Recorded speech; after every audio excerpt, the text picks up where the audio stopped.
Баяғы өткен заманда, асқар Алатау баурайында ақ барыс өмір сүрген екен. Ол өз мекенінде сұлу табиғат төрінде тастан тасқа секіріп, ағаштан ағашқа өрмелебек сайран салып ғұмыр кешіпті.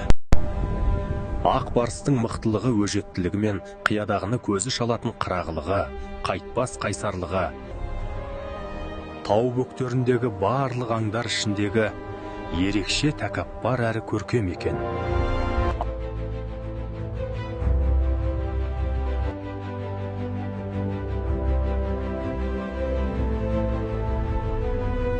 Алатаудың баурайында бір кездері адамдардың кеңпейілділігі жойылып, адамдар топ-тобымен жүретін етектегі аңдарды аулап, атып, қырып жоя бастапты.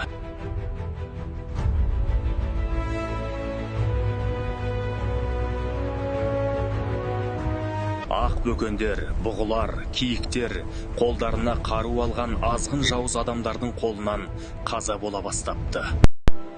Бірде киелі киіктің лағы тастан тасқа секіріп келе жатады.